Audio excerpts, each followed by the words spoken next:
Hey, horror fans, welcome back to Jay vs. Horror. Today, we're doing 5 horror films that totally deserve sequels. So, guys, like and subscribe and leave your suggestions in the comments below, and maybe it'll make our next episode of 5 horror films that definitely, totally, absolutely deserve sequels. Let's get started. At number 5, I have The Belko Experiment from 2016, a film directed by Greg McLean, written by James Gunn, stars John Gallagher, Tony Goldwyn, John C. McGinley, and even has a small part for the great Michael Rooker. The film follows 80 Americans working abroad for a company named Belko Industries in Bogota, Colombia. One day after they arrive at work, they're locked inside the building, and a mysterious voice announces that they have to start offing each other. I can only imagine how much fun the Belko Experiment would have been had it been set in Scranton, Pennsylvania, and called the Dunder Mifflin Experiment. That would have been great. But I always felt like this office building splatterfest deserved a sequel, and I felt like they were setting it up for a sequel with the last scene, but for some reason it hasn't happened yet. It's only been 4 years. There's plenty of time left. Let's get that sequel out, guys.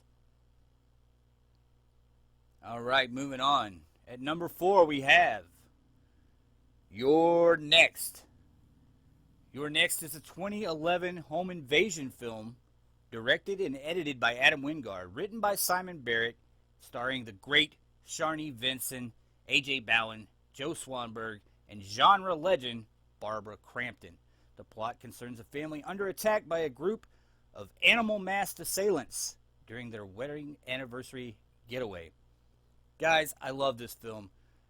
Sharni Vinson plays Erin in this movie, and she's just the girlfriend who's along for the ride. But then the film becomes a total women's empowerment film, a great women's empowerment horror film, as Erin is the only one who seems to know what to do in this movie. The animals are outside attacking the house. They're trying to get in through the windows, and Erin just happens to be schooled in guerrilla fighting tactics. So she takes these guys down one by herself with a house full of other people who don't know what to do. Great film from 2011, and I would love to see a sequel. Now, with this one, it's interesting because I don't think the sequel could follow the villains. I won't give too much away about the movie. But I think the sequel could follow Erin, and something else happened to her, similar to like Die Hard, where they had 5 Die Hard sequels where John McClane just kept getting in bad situations. I think maybe we could see at least one more movie where Erin gets into a situation and has to help a bunch of people out of it. Alright, guys, let's keep moving. We are going to number 3, and at number 3 we have a personal favorite of mine, Dr. Giggles from 1992. It's an American slasher film directed by Manny Coto, and it stars the late, great Larry Drake as Dr. Evan Rindle, and Holly Marie Combs as Jennifer Campbell. The film also stars Glenn Quinn and Cliff DeYoung. Dr. Giggles is just a fun 90s slasher. There weren't a ton of them before Scream, and this one comes in at 1992 and tries to live up to the 80s slasher fun. If you've never seen Dr. Giggles before, it's a very dark comedy type of slasher.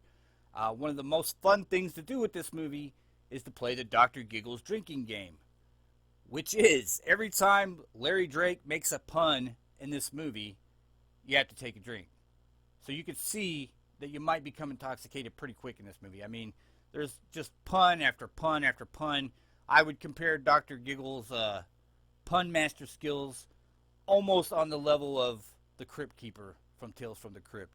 So yeah, and I always thought it deserved a sequel. It's a fun slasher. There's great kills in here, and it's a little goofy, maybe like a Peter Jackson movie or something. But it was always a lot of fun. I always felt like it deserved a sequel. And now Larry Drake is gone. We may never see that happen, but who knows? They could always pick up somewhere else. Maybe Son of Giggles. There we go, guys. Son of Giggles. They'll call him Chuckles. Chuckles DDS. All right, guys, let's keep moving. Now we're at number 2. And for our next film, we have Behind the Mask, The Rise of Leslie Vernon. It's a 2006 American mockumentary black comedy slasher film directed by Scott Glosserman. It stars Nathan Basil, Scott Wilson, Zelda Rubinstein, and even has a great part here for legendary Robert Englund. It's an homage to the slasher genre.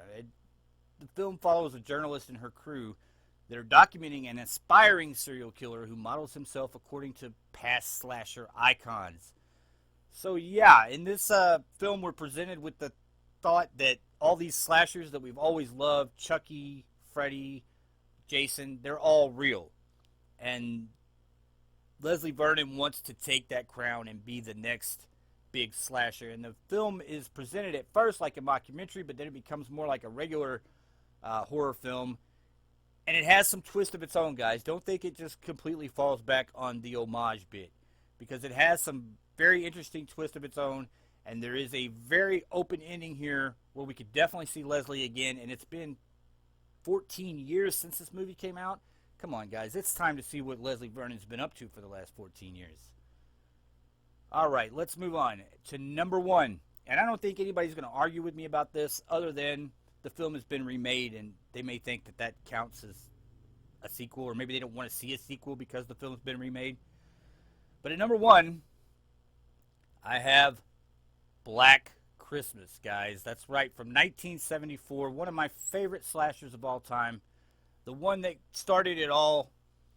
Now, I say the one that started it all, but we all know that the Italian Giallo films and also films like Psycho and books by Agatha Christie, all those things influenced the American slasher to become what it was. And Black Christmas is like the prototype of that. It's the first prime example of what a great slasher could be. Even has the wonderful holiday title, which would go on to be used in stuff like Halloween and Friday the 13th and My Bloody Valentine. Black Christmas is a 1974 Canadian slasher film. It was produced and directed by the great Bob Clark. It was written by Roy Moore. It stars Olivia Hussey, Margot Kidder, and Andrea Martin.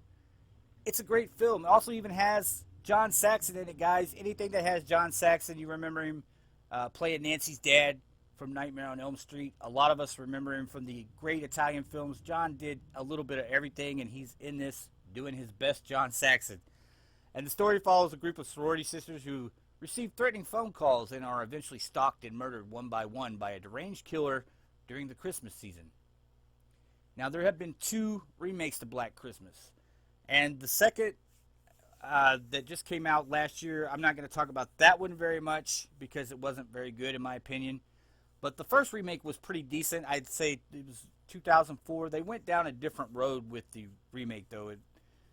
It was a dark comedy, to say the least. It was a little goofy at times, but I did enjoy it. It had some great kill scenes in it, and they even got into the background of Billy a little bit more. And that's what I'd like to see with a sequel to the original film, Black Christmas. Now, I'm talking about a direct sequel to that film that explains a little bit more about Billy. I always thought it was funny that Billy was a guy who made these phone calls and harassed women, and then years later in Scream, there's another guy named Billy who makes phone calls and harasses women. That's got to be something that Wes threw in there as an homage, right? I think everything in Scream is a little bit of an homage. It's also a little bit of a poke at the entire subgenre. But yeah, Black Christmas is a great movie, and I'd love to see a direct sequel to the original film. I think it ended on a note that definitely opened it up for a sequel. And guys, that's all we got today. That's 5 horror films that definitely, absolutely, positively deserve a sequel. And I want you to leave your comments below and let me know what some of your favorite horror films are that you believe deserve a sequel, maybe even a prequel. There are a lot of horror films out there that deserve prequels. I would like to see a prequel to 1987's Near Dark and kind of show us some more about Lance Henriksen's character, Lance Henriksen and Bill Paxton. Both their characters are very interesting in that film, and I would love to see some more background on them. But you have to be careful with prequels, because when you do a prequel, oftentimes people know where the character's destiny is heading, and they become disinterested. So you have to make it very interesting, and you have to make it encapsulated so it doesn't matter what happens after that, right? All right, guys, that's all we got for this week. Thanks for listening, and we'll catch you next time. Bye.